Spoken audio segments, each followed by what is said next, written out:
Ibu Bapak hadirin yang kami hormati, selanjutnya akan kita ikuti dan simak bersama penyampaian kuliah umum dengan tema perkembangan hukum acara pidana dalam teori dan praktik dengan narasumber Yang Mulia Ketua Mahkamah Agung Republik Indonesia, Yang Mulia Bapak Profesor Dr. Haji Muhammad Syarifuddin, Sarjana Hukum, Magister Hukum.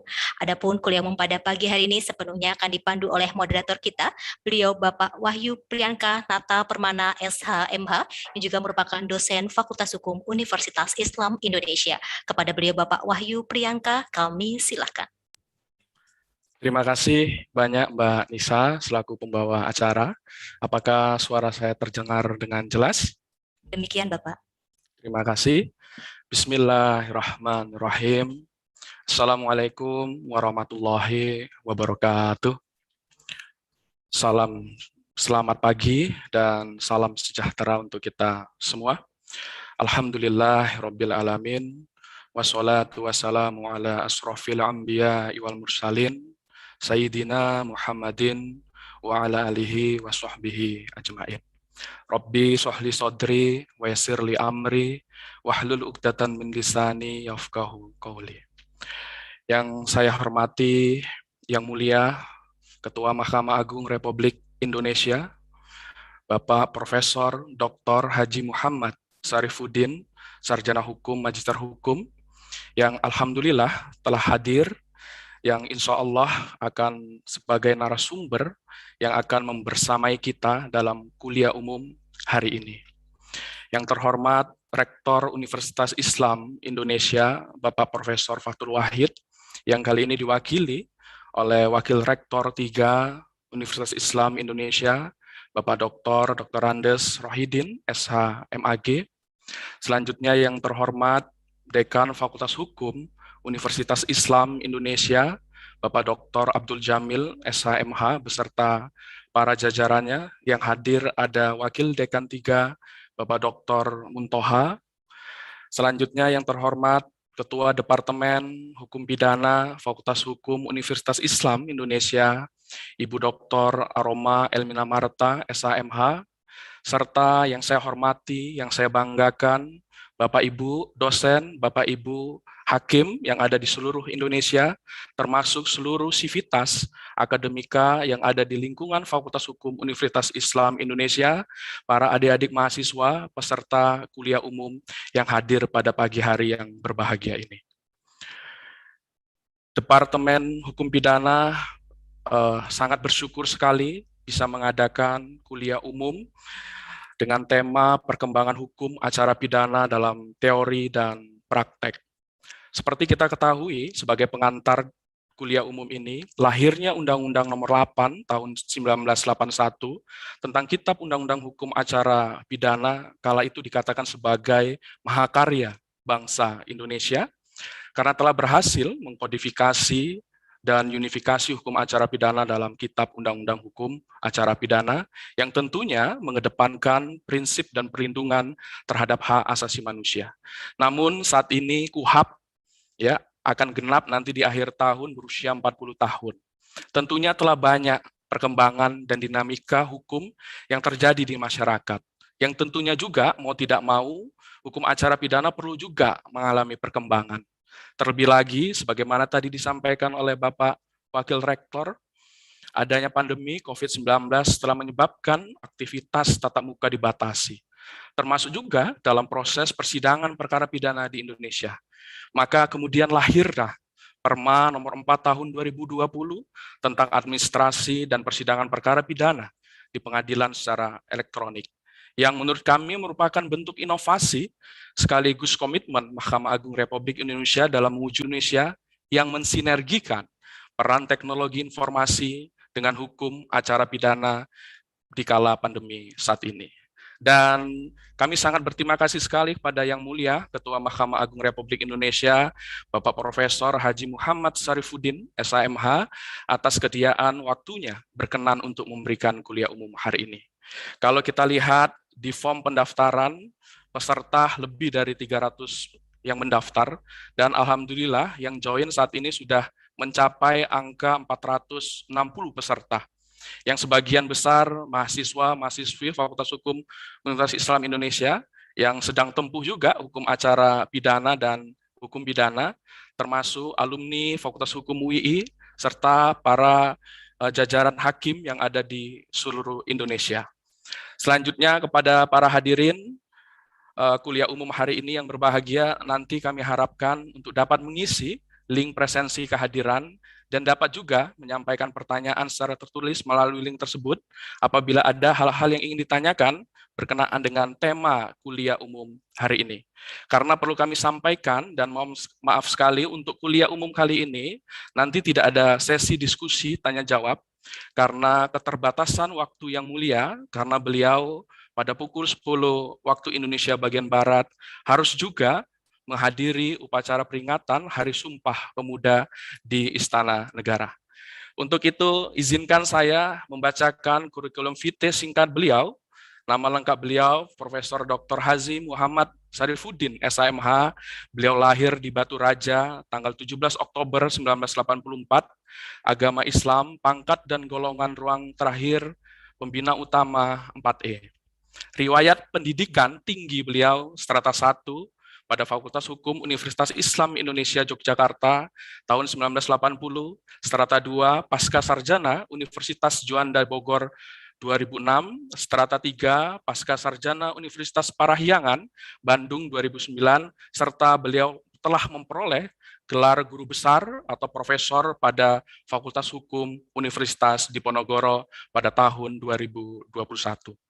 Untuk pengalaman jabatan beliau, di sini banyak sekali dimulai dari calon hakim Pengadilan Negeri Banda Aceh tahun 1981, hakim Pengadilan Negeri Kota Cane 1983, hakim Pengadilan Negeri Lubuk Linggau tahun 1991, wakil ketua Pengadilan Negeri Muara Bulian tahun 1995 sampai 1997, ketua Pengadilan Negeri Padang Pariaman tahun 1998 sampai 1999, Ketua Pengadilan Negeri Batu Raja tahun 2000 sampai 2003, Hakim Pengadilan Negeri Jakarta Selatan tahun 2004-2006, Wakil Ketua Pengadilan Negeri Bandung tahun 2006, Ketua Pengadilan Negeri Bandung 2006 sampai dengan 2008, Hakim Tinggi pada Pengadilan Tinggi Palembang tahun 2008, Kepala Bidang Pengawasan Mahkamah Agung Republik Indonesia tahun 2008 sampai 2013,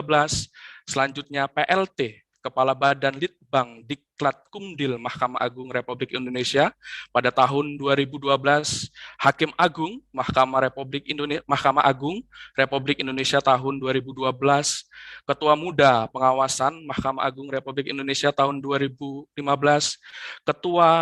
Wakil Ketua Mahkamah Agung RI bidang yudisial tahun 2016, dan saat ini beliau sebagai Ketua Mahkamah Agung Republik Indonesia sejak tahun 2020. Sekaligus beliau juga merupakan Ketua Ikatan Keluarga Alumni Universitas Islam Indonesia. Adapun tanda jasa penghargaan yang pernah beliau raih, Satya Lencana Karya Satya 20 tahun, serta Satya Lencana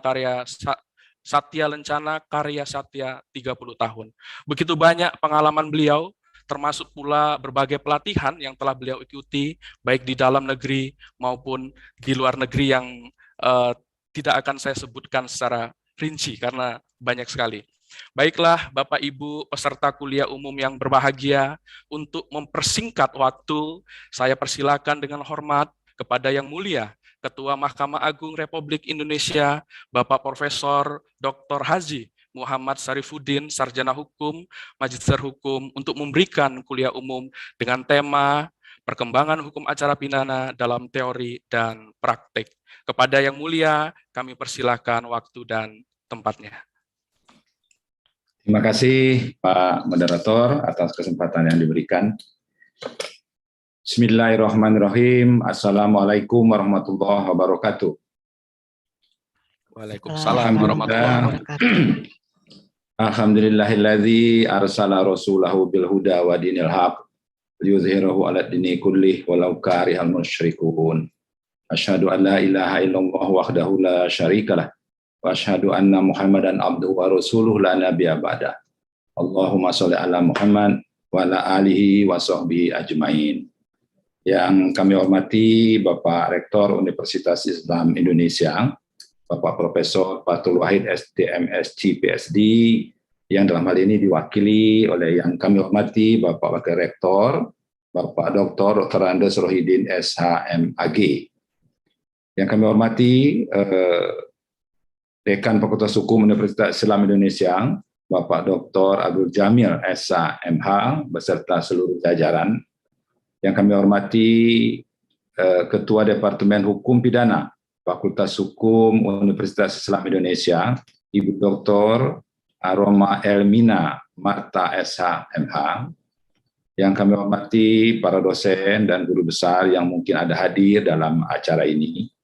Yang kami hormati dan kami banggakan seluruh sivitas akademika di lingkungan Fakultas Hukum Universitas Islam Indonesia, terutama adik-adik mahasiswa yang hadir dalam kuliah umum ini, serta tadi saya dengar ada juga beberapa hakim atau yang lainnya yang ikut mendengarkan kuliah umum pada pagi hari ini. Saya sih merasa syukur ya, masih diundang oleh UII pagi ini untuk memberikan kuliah umum. Saya terima kasih sekali Pak Rektor, Ibu Dekan, Pak Dekan, dan Ibu Ketua Departemen Hukum Pidana, sehingga saya bisa kembali ke kampus. Kalau saya melihat adik-adik mahasiswa, saya jadi teringat ketika saya masih kuliah dulu. Saya sama seperti adik-adik semua, kuliah begitunya dulu saya. Di Jogja, saya masuk tahun 75 adik-adikku semua. Bisa dibayangkan Jogja tahun 75 itu kayak apa? 75 di Jogja itu angkutan kota pun belum ada. Bayangin toh. Jadi kalau mau ke kampus dulu naik sepeda ontel itu, pagi-pagi begini naik sepeda ontel itu. Baru kita ke shopping center, dari shopping center kalau mau ke UI naik bus bakar. Masih ingat ada kan bus bakar sekarang di sana? Tapi bus bakar dulu enggak bagus kayak gitu. Bus bakar dulu masih yang jelek itu. Naik bus bakar yang tujuannya ke Kaliurang, sampai di UI perempatan itu, turun kita di situ. Itu kerjaan saya itu. Jadi bersyukurlah adik-adik semua. Sekarang sarana transportasi sudah sangat maju dan sangat memudahkan adik-adikku semua. Kampus sudah luar biasa. Saya lihat kampus di Kaliurang itu, waduh, bisa dapat kampus begitu luas. Ketika saya kuliah dulu, kampus itu hanya Cik Ditiro itu satu. Nggak ada lain. Kalau kita kuliah di Masjid Syuhada, ada yang di bawah tuh, di Masjid Syuhada. Kadang-kadang jam pertama di Masjid Syuhada, nanti jam 3 atau ke-4-nya kita pindah ke skip. Ada dulu itu PIN namanya di situ, di sudut perempatan itu. Di situ kita kuliah. Jadi saya melihat adik-adik semua, aduh saya jadi teringat. Saya kuliah masuk tahun 75 sampai tahun 80. Begitulah. Saya seperti kembali ke Jogja lagi bersama adik-adikku semua. Mudah-mudahan adik-adikku semua nanti berhasil meniti pendidikan, meniti karir sampai ke jenjang yang tertinggi. Tentu rasa puji dan syukur kita panjatkan kepada Allah Subhanahu wa taala, Tuhan yang Maha Kuasa, karena atas rahmat dan karunia-Nya siang hari ini kita dapat bertemu walau hanya secara virtual dalam keadaan kuliah umum dengan judul Perkembangan Hukum Acara Pidana dalam Teori dan Praktek yang diselenggarakan oleh Fakultas Hukum Universitas Islam Indonesia. Selanjutnya, selawat dan salam marilah kita sampaikan kepada junjungan kita Nabi besar Muhammad Sallallahu Alaihi Wasallam beserta pengikutnya hingga akhir zaman. Saya mohon izin pagi hari ini pakai pakaian adat adik-adikku semua, Bapak dan Ibu, karena hari ini Hari Sumpah Pemuda dan tadi sudah disebutkan saya harus menghadiri undangan. Jadi saya tampil beda ini, pakai pakaian adat sendiri saya. Mengingat saat ini kita semua masih belum lepas dari masa pandemi COVID-19, saya mengingatkan kepada kita semua pentingnya menerapkan protokol kesehatan dengan tetap menerapkan 5M, yaitu menggunakan masker, mencuci tangan, menjaga jarak, menjauhi kerumunan, membatasi mobilitas dan interaksi. Semoga dengan disiplin menerapkan protokol kesehatan ini ditambah lagi dengan kesediaan kita mengikuti program vaksinasi, kita bersama dengan orang-orang terdekat di sekitar kita dapat terhindar dari virus mikroskopis ini. Terlebih menurut para ahli epidemiologi, pandemi ini masih mungkin akan melahirkan gelombang ketiga yang menghasilkan ledakan jumlah pasien terkonfirmasi COVID-19 akan lebih meningkat lagi. Oleh karena itu, marilah kita patuhi protokol kesehatan ini. Bapak, Ibu, adik-adikku semua sekalian yang berbahagia, mengikuti pendapat Cicero yang mengatakan bahwa ubi societas ius, secara intrinsik, hukum sejatinya memang bersifat dinamis, yang mengikuti perkembangan dinamika manusia dan organisasi-organisasi masyarakat tempat hukum itu beroperasi. Ada kalanya pula hukum menjelma menjadi alat atau engineering yang tidak mengalir mengikuti arus perkembangan masyarakat, melainkan justru berupaya mengarahkannya pada tujuan yang dikehendaki oleh negara. Dalam konteks ini, kita bisa melihat secara samar proses aksi dan reaksi antara perkembangan masyarakat dan perkembangan hukum itu sendiri. Untuk itu, hukum yang berkualitas tentu harus memenuhi rasa keadilan masyarakat, mengakar pada sistem, nilai dan budaya masyarakat, serta kompatibel dengan perkembangan masyarakat, negara, maupun dinamika internasional.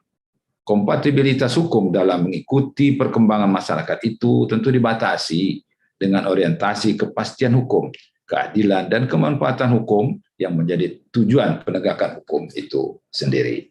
Oleh karenanya, dalam konteks arus hukum yang terus berubah, hukum acara pidana tentu juga mengalami perkembangan, sebagaimana tadi telah disampaikan oleh Pak Wakil Rektor, juga oleh moderator. Kitab Undang-Undang Hukum Acara Pidana yang diatur dalam Undang-Undang Nomor 8 Tahun 1981 tentu tidak steril ya dari perkembangan. Memang di sana-sini kita merasakan masih setelah banyak terjadi kekurangan-kekurangan. Perkembangan hukum acara pidana baik yang lahir seiring terbitnya peraturan perundang-undangan yang mengatur tindak pidana khusus maupun ratifikasi konvensi internasional melalui jurisprudensi dan kebijakan Mahkamah Agung telah sedikit banyak mewarnai perubahan dari Undang-Undang Nomor 8 Tahun 1981 atau yang lebih kita kenal dengan KUHP itu. Seiring perkembangan hukum acara pidana itu, semakin hari semakin sulit bagi kita untuk mempertahankan sifat kodifikasi dan unifikasi dari kitab Undang-Undang Hukum Acara Pidana. Tapi sebagaimana kita ketahui, sampai hari ini perubahan daripada Undang-Undang Nomor 8 Tahun 1981 itu belum berhasil dilahirkan oleh legislatif kita. Sebagai pengadilan negara tertinggi, Mahkamah Agung tentu ikut dalam kancah perkembangan dan dinamika hukum acara pidana di Indonesia. Untuk membatasi bahasa ini harus dipahami bahwa Mahkamah Agung ikut serta dalam perkembangan hukum acara pidana itu melalui putusan-putusan yang diikuti atau yang kita sebut dengan jurisprudensi, kebijakan Mahkamah Agung berupa peraturan Mahkamah Agung atau kita singkat dengan Perma, dan surat edaran Mahkamah Agung atau biasa kita sebut dengan SEMA. Sebagai pengadilan tertinggi, Mahkamah Agung bertindak selaku pengadilan kasasi yang membina kesatuan penerapan hukum atau enhaid in the Rechtspraak melalui jurisprudensi yang tercermin dalam putusan-putusan Mahkamah Agung, baik putusan kasasi maupun putusan PK atau peninjauan kembali. Kesatuan penerap hukum akan berkorelasi langsung pada penurunan disparitas putusan yang muara akhirnya dapat meningkatkan kepercayaan publik terhadap prinsip kepastian hukum di Indonesia. Telah banyak ahli-ahli hukum memberikan definisi tentang jurisprudensi. Apabila dilakukan kompilasi, secara umum dapat disimpulkan bahwa untuk sampai pada tahapan menjadi jurisprudensi, suatu putusan selayaknya telah melalui tahapan-tahapan proses sebagai berikut. Pertama, adanya putusan hakim yang berkekuatan hukum tetap. Yang kedua, atas perkara atau kasus yang diputus belum ada aturan hukumnya atau hukumnya kurang jelas. Yang ketiga, memiliki muatan kebenaran dan keadilan. Yang keempat, telah berulang kali diikuti oleh hakim berikutnya dalam memutus kasus yang sama. Sedangkan yang kelima, telah melalui uji eksaminasi atau notasi oleh tim jurisprudensi Hakim Agung, Mahkamah Agung, dan yang keenam, telah direkomendasikan sebagai putusan yang berkualifikasi jurisprudensi tetap atau pasca jurisprudensi. Berdasarkan simpulan definisi itu, serta berkaca pada pendapat Profesor Dr. Paulus Effendi Lutulung dan Profesor H.M. Hattali, dapat ditarik benang merah bahwa ukuran sebuah putusan dapat kita sebut sebagai jurisprudensi tidaklah semata diukur secara matematis berapa kali putusan itu diikuti, melainkan sejauh mana putusan itu secara konstan telah mentransformasi hukum yang hidup dalam masyarakat, telah diikuti oleh putusan-putusan serupa, dan telah diterima baik oleh masyarakat. Jurisprudensi ini menjadi penting, adik-adikku semua, Bapak Ibu sekalian yang saya hormati. Memang kita tidak menganut sistem Anglo-Saxon ya, yang ada mengenal presiden. Tapi di Belanda sendiri itu mengenal jurisprudensi, di mana kita mengikuti Eropa kontinental. Ketua Mahkamah Agung Belanda menyampaikan kepada kami ketika kami bertemu, di sana juga mengacu kepada jurisprudensi Mahkamah Agung. Nah, oleh karena itu, salah satu pembaharuan yang bisa kita lakukan oleh Mahkamah Agung melalui jurisprudensi seperti ini. Jurisprudensi Mahkamah Agung ini dapat setiap saat diakses oleh publik melalui website Direktori Putusan Mahkamah Agung Republik Indonesia. Ini suatu hal yang baru, Bapak dan Ibu, adik-adik semua. Kalau dulu ketika kita belum mengenal IT, kita sangat sulit mencari jurisprudensi seperti itu. Karena termuat di berbagai putusan dan tidak tahu di mana keberadaan putusan itu. Sehingga sulit untuk mendapatkan apa yang menjadi pertimbangan sehingga lahir jurisprudensi itu. Tapi sekarang, tidak ada satupun satuan kerja di seluruh Indonesia, termasuk Mahkamah Agung sendiri tentunya, di mana kita punya 910 satuan kerja, atau dengan kata lain punya 910 pengadilan seluruh Indonesia, yang tidak ada website. Semuanya sekarang sudah punya website. Sehingga dengan mudah kita bisa mengklik untuk melihat putusan-putusan itu. Seperti di Mahkamah Agung, kita bisa melihat jurisprudensi tadi pada website Mahkamah Agung, pada Direktori Putusan Mahkamah Agung Republik Indonesia. Direktori putusan ini, selain memuat kumpulan putusan-putusan, Direktori putusan itu juga memuat pula fitur jurisprudensi, putusan-putusan penting, kompilasi kaidah hukum, restatement, rumusan kamar, dan rumusan rakernas Mahkamah Agung. Banyak hal yang bisa dilihat di Direktori putusan itu. Sangat banyak contoh perkembangan hukum acara pidana yang lahir, yang dibidani oleh putusan hakim melalui jurisprudensi. Di antaranya adalah putusan di dalam KUHP, putusan bebas itu tidak boleh diajukan kasasi. Nah, tetapi melalui putusan Mahkamah Agung dibolehkan kasasi atas vonis bebas yang semula dilarang oleh pasal 244 KUHP. Sebagaimana pertama dalam pertimbangan putusan nomor 275K PIT 1983 yang sudah diputus oleh Mahkamah Agung dan sekarang terus diikuti, berlanjut terus putusan itu sampai sekarang dan diterima. Bahwa terhadap putusan bebas itu dapat diajukan upaya hukum. Jurisprudensi lain juga dapat dilihat dari putusan Mahkamah Agung, putusan Pengadilan Negeri Jakarta Pusat nomor 03/1985/PIT PN Jakarta Pusat, di mana jika terjadi penghentian penyidikan agar diberitahukan pula kepada pelapor. Jika terjadi SP3, pelapor harus diberitahu. Tidak cukup hanya memberitahukan kepada penuntut umum, tersangka dan keluarganya sebagaimana diatur dalam pasal 109 ayat 2 KUHP. Bapak Ibu yang saya hormati, adik-adikku semua yang berbahagia. Mahkamah Agung, peran Mahkamah Agung dalam mengambil kebijakan tidak hanya melalui jurisprudensi. Peran Mahkamah Agung dalam perkembangan hukum acara pidana juga dapat melalui kebijakan Mahkamah Agung yang dituangkan dalam peraturan Mahkamah Agung dan surat edaran Mahkamah Agung. Kewenangan Mahkamah Agung itu di bidang penormaan ini dimuat dalam pasal 79 Undang-Undang Mahkamah Agung, yaitu Mahkamah Agung dapat mengatur lebih lanjut hal-hal yang diperlukan bagi kelancaran penyelenggaraan peradilan apabila terdapat hal-hal yang belum cukup diatur dalam undang-undang. Nah, itu dasarnya pasal 79. Ketentuan itu diperkuat lagi dengan pasal 8 ayat 1 Undang-Undang Nomor 12 Tahun 2011 tentang pembentukan peraturan perundang-undangan. Berdasarkan itu, sangat banyak peraturan Mahkamah Agung dan surat edaran Mahkamah Agung yang berkaitan erat dengan perkembangan ilmu hukum acara pidana, baik material maupun formil, baik pidana perdata juga ada. Dalam kuliah umum ini hanya beberapa contoh diantaranya yang akan kita kemukakan.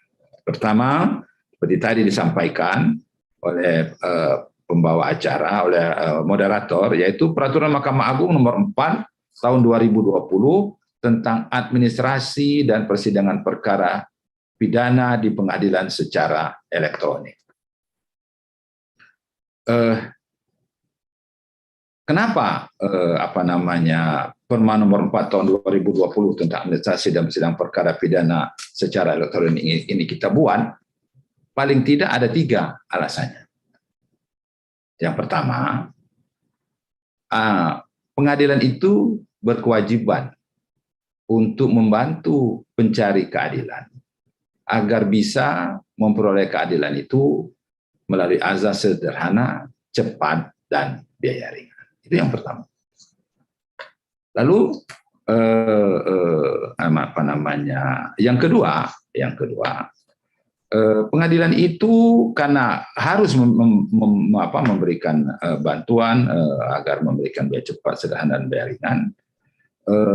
Sementara di dalam peraturan perundang-undangan, karena adanya pandemi, belum ada yang mengatur bagaimana kita melakukan sidang secara daring.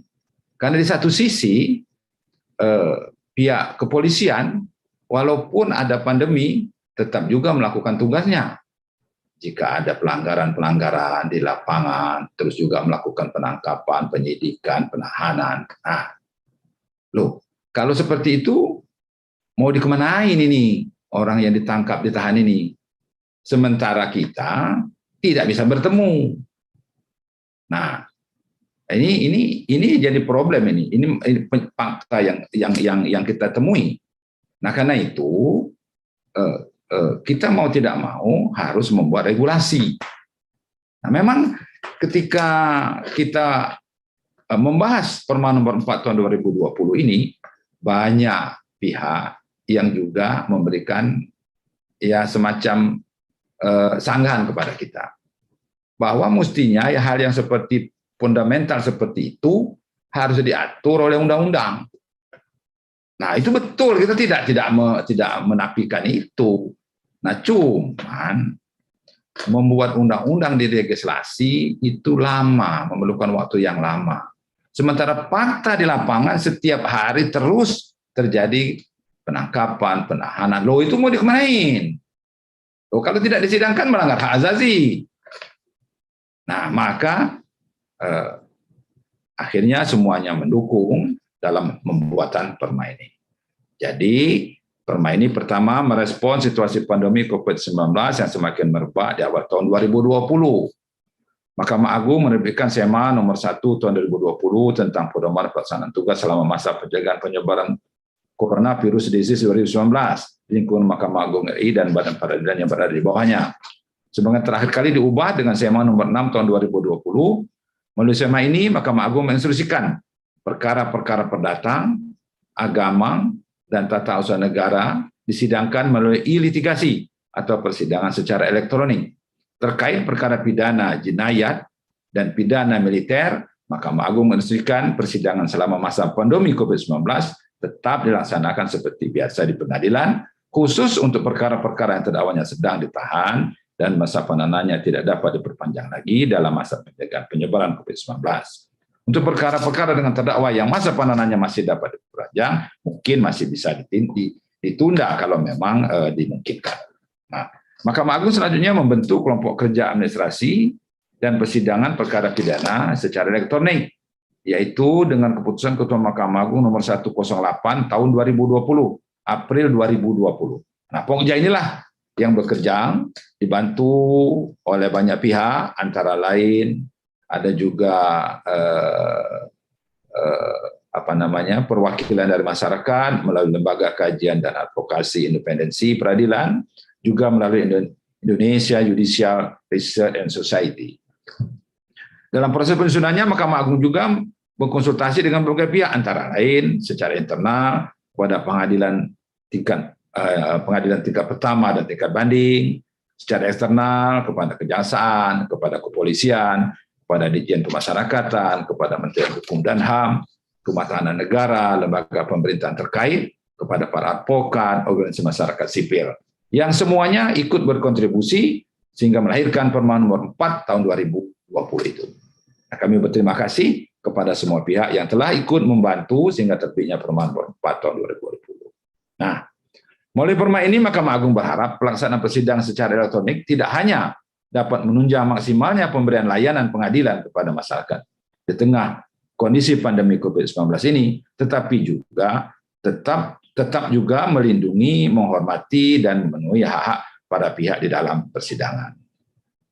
Meskipun tidak dapat dipungkiri, Perma nomor 4 tahun 2020 ini lahir, didorong akan kebutuhan menyikapi pandemi, namun hakikatnya pembentukan sesungguhnya adalah merupakan wujud penegasan komitmen Mahkamah Agung dalam mewujudkan peradilan yang agung dan modern yang berbasis teknologi informasi, sebagaimana dalam Cetak Biru Pembaruan Peradilan 2010-2035. Nah, jadi Bapak dan Ibu yang saya hormati, adik-adikku semua, sesungguhnya Mahkamah Agung membuat regulasi sidang elektronik itu bukan karena adanya pandemi, tapi dalam rangka melaksanakan visi dan misi Mahkamah Agung. Visi Mahkamah Agung terwujudnya Badan Peradilan Indonesia yang agung. Badan Peradilan Indonesia yang agung itu adalah peradilan yang modern berbasis IT. Nah, itu yang kita tuju. Oleh karena itu, peradilan yang berbasis IT itu sudah kita mulai canangkan jauh sebelumnya, jauh sebelum pandemi. Dengan Perma nomor 3 tahun 2018, kita mulai dulu administrasi. Administrasi khusus untuk perkara-perkara perdata, perkara-perkara tun, perkara-perkara agama. Nah, itu dulu, khusus untuk 3 hal saja. E-filing, e-payment, dan e-summon. 3 ini saja dulu, awal-awalnya, tahun 2018. Nah, kemudian kita tingkatkan lagi setelah administrasinya berjalan, setelah semua pengadilan mempunyai web, setelah semua pengadilan mengerti akan jalannya IT, kita tingkatkan. Dari administrasi, ditambah lagi administrasi dan persidangan. Itu dengan Perma nomor 1 tahun 2019. Itu sebelum pandemi. Nah, jadi bukan karena ada pandemi kita menggagas IT, tidak. Nah, kenapa kita hanya mulai dulu di perkara-perkara perdata, perkara-perkara agama, perkara-perkara tun? Karena perkara-perkara itu yang kita tidak memerlukan keterkaitan dengan institusi lain. Perkara perdata misalkan. Perkara perdata kan hanya pihak yang mengajukan permohonan gugatan ke Mahkamah Agung, ke pengadilan, ya hanya pengadilan aja yang kita benahi. Nah, itu sepenuhnya menjadi kewenangan Mahkamah Agung. Jadi lebih mudah lah, lebih mudah kita selesaikan. Karena itu didahulukanlah yang menyangkut personal itu. Nah, kemudian seperti yang sebutkan tadi, datang COVID. Nah, datang COVID, yang banyak jadi zona-zona merah kemarin itu, akibatnya lapas Menteri Hukum dan HAM tidak bisa menerima tahanan-tahanan baru masuk ke dalam rumah tahanan itu. Nah, kenapa? Kalau masuk tahanan baru, takut tahanan yang banyak di dalam rutan itu terkena semua. Nah, disinilah muncul gagasan seperti yang disebutkan tadi, untuk membahas peradilan pidana secara elektronik itu. Nah, ini menyasar bukan hanya peradilan, tapi juga kejaksaan, kepolisian, rutan, juga ikut di dalamnya. Karena tahanan itu tidak selalu berada di tidak ada kalau masa pandemi ini yang masuk ke dalam rutan, tapi dia ada di Polsek, ada di Polres, ada di Polda. Nah, itu yang sidangnya kalau tidak secara elektronik ya tidak bisa sidang.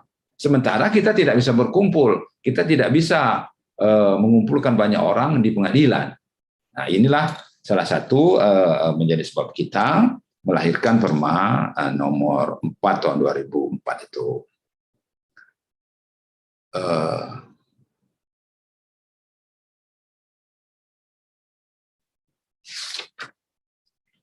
Meskipun tidak dapat dipungkiri Perma nomor 4 tahun 2020 ini lahir didorong akan kebutuhan menyikapi kondisi pandemi, namun hakikat pembentukannya sesungguhnya merupakan wujud penegasan komitmen Mahkamah Agung dalam mewujudkan peradilan yang agung dan modern berbasis teknologi informasi sebagaimana diamanatkan dalam Cetak Biru Pembaruan Peradilan 2010-2035. Seperti tadi sudah saya sebutkan, ditandai dengan terbitnya Perma nomor 3 tahun 2018 tentang administrasi perkara di pengadilan secara elektronik dan diperbaharui dengan terbitnya Perma nomor 2 tahun 2019 tentang administrasi perkara dan persidangan di pengadilan secara elektronik yang khusus untuk perkara perdata, perdata agama, tata usaha militer, dan tata usaha negara. Kedua perma tersebut diterbitkan oleh Mahkamah Agung jauh sebelum pandemi COVID-19. Terbitnya Perma nomor 4 ini secara prinsip dengan terbitnya Perma nomor 4 tahun 2020, maka secara prinsip semua jenis persidangan di badan peradilan, baik itu pidana maupun perdata, itu dapat diselenggarakan secara elektronik. Secara khusus, Perma nomor 4 tahun 2020 telah memberikan redefinisi tentang istilah-istilah dalam KUHP, istilah ruang sidang, domisili, pemanggilan, kehadiran, dan pemberitahuan putusan dengan sendirinya mendapat definisi baru disesuaikan dengan perkembangan teknologi komunikasi dan informasi. Dalam peraturan Mahkamah Agung nomor 4 tahun 2020 tersebut, ruang sidang dalam persidangan perkara pidana secara elektronik didefinisikan sebagai ruang sidang di pengadilan yang meliputi kantor kejaksaan yang saya sebut tadi, rutan, lapas, atau tempat lain yang ditetapkan oleh majelis hakim yang terhubung melalui sistem informasi pengadilan yang memungkinkan para peserta sidang terhubung satu sama lain melalui sarana audiovisual dengan gambar yang terang dan suara yang jelas. Bagaimana kalau ketika sedang sidang gambarnya tidak jelas, tidak terang, suaranya tidak jelas? Diatur di dalam perma itu, ditunda oleh majelisnya. Kalau sampai 1 jam, tidak juga bisa dibenerin. Ya sudah, ditunda aja sidangnya ke sidang berikutnya. Begitu. Jadi jaminan hak asasi manusia bagi terdakwa tetap kita lindungi. Konsekuensi dari peluang istilah ruang sidang itu secara otomatis juga memperluas definisi kehadiran yang semula hadir secara fisik di ruang persidangan menjadi kehadiran secara virtual dalam sistem informasi pengadilan. Seperti saya sebutkan tadi, terdakwa itu bisa di Polsek, bisa di Polres, saksi bisa di pengadilan di mana dia berdomisili, penasihat hukum bisa mendampingi terdakwa, bisa juga di kejaksaan, seperti itu. Istilah domisili juga diperluas mencakup domisili elektronik sebagai layanan pesan, messaging service, berupa akun yang terverifikasi milik penyidik, penuntut, pengadilan, terdakwa, penasihat hukum, ahli, rutan, dan lapas. Karena domisili mendapatkan perluasan maknanya mencakup domisili elektronik, maka dengan sendirinya pemanggilan dan pemberitahuan putusan juga mengalami perluasan menjadi panggilan diberitahukan secara elektronik yang ditujukan ke domisili elektronik pihak-pihak tersebut. Perma nomor 4 tahun 2020 telah pula memberikan perluasan definisi terhadap istilah dokumen pengadilan yang juga mencakup dokumen elektronik, dokumen keberatan, eksepsi, tanggapan, tuntutan, pembelaan, replik, dan duplik berdasarkan perma tersebut. Harus disusun dalam bentuk file PDF, agar tidak bisa dirubah-rubah lagi, PDF bentuknya, dan disampaikan melalui pos elektronik pengadilan sebelum dokumen itu dibaca. Pada kesempatan ini harus pula ditekankan bahwa redefinisi terhadap istilah-istilah yang telah dianggap baku dalam proses persidangan tersebut tidak dimaksudkan sebagai penyimpangan terhadap hukum acara yang berlaku. Redefinisi istilah-istilah tersebut diharapkan justru dapat menjawab tantangan pelaksanaan tugas persidangan, khususnya dalam situasi pandemi, dengan tetap menghormati hak asasi manusia, sekaligus juga sebagai aktualisasi hukum acara di era modern yang kelak dapat dijadikan pertimbangan selanjutnya bagi legislatif untuk menuangkan persidangan seperti elektronik ini ke dalam bentuk peraturan perundang-undangan. Setelah lebih dari setahun Perma nomor 4 tahun 2020 ini diterapkan, tentu banyak sekali kritik dan masukan yang didasarkan pada pengalaman dari pihak-pihak yang mempraktekkan proses sidang pidana secara elektronik ini. Mahkamah Agung tentu tidak menutup diri terhadap kritik-kritik yang berkembang. Semakin banyak kritik konstruktif yang bermunculan, maka semakin banyak bahan masukan bagi Mahkamah Agung dalam melakukan evaluasi terhadap administrasi dan persidangan pidana secara elektronik di masa yang akan datang. Bapak Ibu hadirin sekalian yang berbahagia, peraturan Mahkamah Agung kedua yang akan disampaikan di sini adalah sebuah peraturan Mahkamah Agung nomor 1 tentang nomor 2020 tentang pedoman pembidanaan pasal 2 dan pasal 3 Undang-Undang Pemberantasan Tindak Pidana Korupsi. Nah, ini peraturan Mahkamah Agung ini lahir dengan dasar pemikiran bahwa penjatuhan pidana harus dilakukan dengan memperhatikan proporsionalitas pemidanaan tanpa mengesampingkan kepastian hukum. Di samping itu, perma ini juga lahir sebagai upaya untuk memberikan tolak ukur yang memudahkan bagi hakim, terutama dalam menegakkan hukum berupa menetapkan berat ringannya pemidanaan berdasarkan pertimbangan yang lengkap atas kerugian negara, tingkat kesalahan, dampak, keuntungan, dan rentang pemidanaan, serta kriteria-kriteria lain yang meringankan dan memberatkan sebagai bahan pertimbangan dalam menentukan berat ringannya pemidanaan.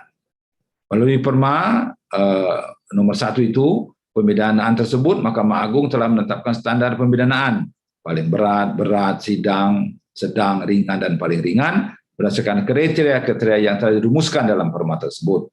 Dengan kriteria-kriteria dan standar pemidanaan itu diharapkan para hakim ini di lapangan akan lebih mudah dalam menganalisa, dalam memutus pidana apabila dari hasil persidangan itu si terdakwa itu terbukti melakukan tindak pidana dan akan dijatuhi pidana. Itulah yang saya sampaikan sebagai heuristika hukum ketika pengukuhan guru besar saya di Undip yang lalu.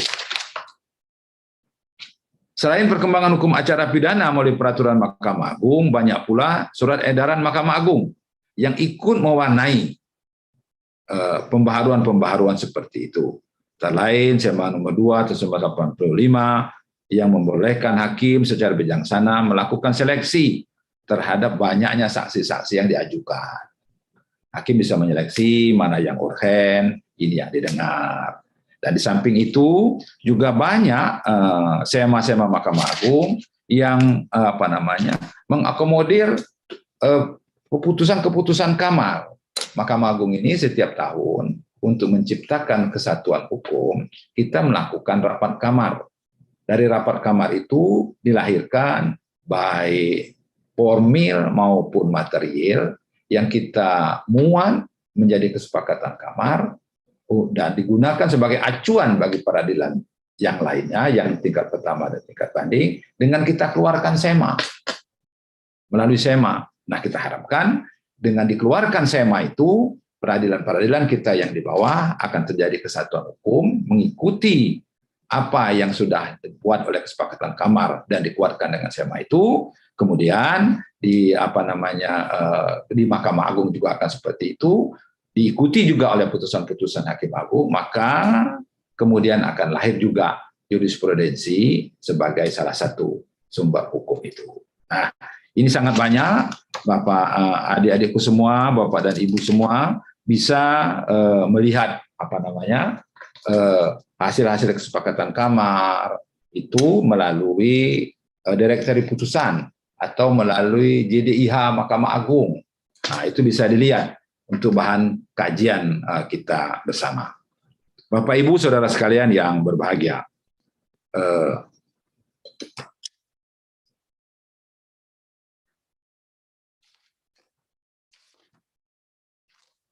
itu saja paparan yang dapat saya sampaikan kepada Bapak dan Ibu semua, adik-adikku semua. Saya sampaikan terima kasih kepada Dekan Fakultas Hukum Universitas Islam Indonesia, khususnya Departemen Hukum Pidana, dan saya berharap Fakultas Hukum Universitas Islam Indonesia dapat menjadi mercusuar bagi pendidikan hukum yang maju dan modern, namun tetap mempertahankan integritas dan identitas keislamannya.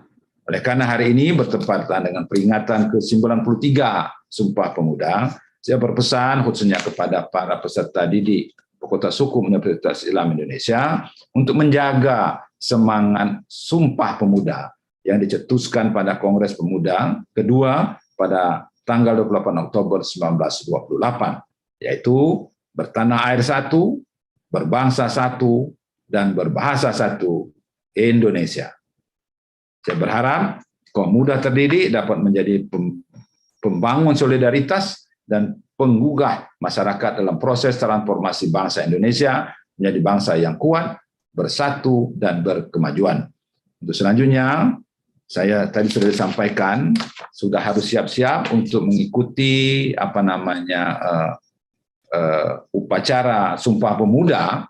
Saya mohon maaf sekali, mungkin tidak sempat lagi ya, atau mungkin 1 atau 2 ya. Sebelum jam 10 tapi ini, karena upacaranya jam 10 ya. Sempat enggak ya? Bagaimana Pak Moderator, ini saya sudah selesai.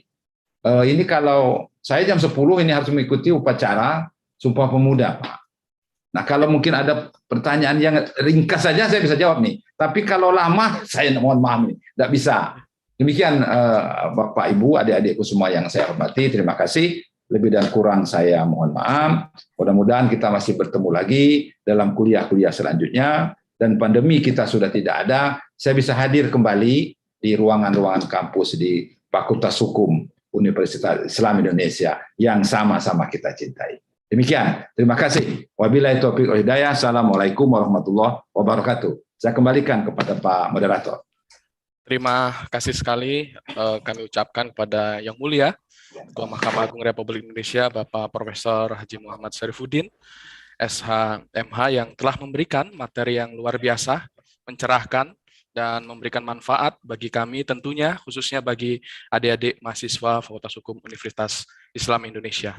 Ada beberapa hal yang menarik tadi yang Mulia jelaskan berkenaan dengan pasal Perma nomor 4 tahun 2020 tentang redefinisi tadi, beberapa istilah yang tentunya maksud tujuannya tidak untuk menyimpangi hukum acara pidana, tapi justru untuk sebagai tantangan pelaksanaan tugas persidangan dan tetap menghormati hak asasi manusia, termasuk tadi penjelasan tentang Perma nomor 1 tahun 2020 tentang pedoman pemidanaan pasal 2, pasal 3 Undang-Undang Tipikor. Alhamdulillah ada salah satu mahasiswa kita juga yang sudah menyelesaikan tugas akhirnya berkenaan dengan penelitian Perma nomor 1 tahun 2020 ini, dan sudah diuji juga oleh Ketua Departemen Pidana, dan sepertinya dapat A tentang kajian tentang Perma itu. Karena waktu yang terbatas sekali, tadi kami sudah menyiapkan Yang Mulia di dalam link presensi itu terdapat kolom pertanyaan bagi peserta yang mengikuti webinar ini. Jadi nanti kami harapkan apabila ada pertanyaan berkenaan dengan materi hari ini, karena keterbatasan waktu Yang Mulia, dapat ditanyakan melalui link tersebut. Insya Allah nanti mudah-mudahan dari pertanyaan yang disampaikan secara tertulis nanti bisa mungkin diberikan jawaban secara elektronik juga melalui email dari peserta. Mungkin begitu Yang Mulia. Baik, ya. Jadi Pak Moderator, silakan saja pertanyaan-pertanyaan disampaikan melalui chat itu.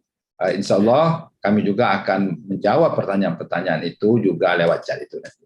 Begitu Pak Moderator ya. Ya, terima kasih Pak. Matur nuwun Pak. Ya. Ada pesan dan harapan beliau tadi, khususnya kepada Fakultas Hukum UII, agar Fakultas Hukum UII tetap menjadi mercusuar bagi pendidikan yang maju dan modern, dan tetap mempertahankan integritas dan identitas keislamannya. Akhir kata, saya mengucapkan terima kasih sekali lagi kepada Yang Mulia Ketua Mahkamah Agung, Bapak Profesor Dr. HM Syarifuddin, dan saya selaku moderator dan mewakili Ibu Aromah Elma Marta, Ketua Departemen Hukum Pidana FHUI, mohon maaf apabila ada kekurangan atau kesalahan dalam penyelenggaraan kuliah umum hari ini. Begitu juga dengan peserta yang mengikuti webinar hari ini, kami ucapkan terima kasih. Akhir kata, wassalamualaikum warahmatullahi wabarakatuh. Warahmatullahi wabarakatuh. Selanjutnya saya serahkan kepada Mbak Nisa selaku pembawa acara. Ya, oke Pak ya, saya pamit ya. Terima kasih, Yang Mulia. Terima kasih Yang Mulia. Terima kasih Yang Mulia. Terima kasih Yang Mulia. Terima kasih Yang Mulia. Ibu Bapak hadirin yang kami hormati, demikian tadi telah kita ikuti bersama agenda kuliah umum dengan tema perkembangan hukum acara pidana dalam teori dan praktik yang diselenggarakan oleh Departemen Hukum Pidana Fakultas Hukum Universitas Islam Indonesia. Bapak hadirin yang kami hormati, setelah kita pada sesi yang terakhir yaitu penutup, kembali kami ucapkan terima kasih kepada Yang Mulia Bapak Profesor Dr. Haji Muhammad Syarifuddin, Sarjana Hukum, Magister Hukum. Ucapan terima kasih juga kami sampaikan kepada Wakil Rektor Bidang Kemahasiswaan, Keagamaan, dan Alumni Universitas Islam Indonesia, serta Bapak Ibu hadirin peserta kuliah umum yang berbahagia. Agenda selanjutnya yakni penutup. Mari kita bersama mensyukuri dan menutup agenda kuliah umum pada pagi hingga siang hari ini dengan bersama membaca Alhamdulillah. Alhamdulillahirrahmanirrahim. Terima kasih atas peran Bapak Ibu. Kurang lebihnya kami mohon maaf. Billahi taufiq wal hidayah. Wassalamualaikum warahmatullahi wabarakatuh.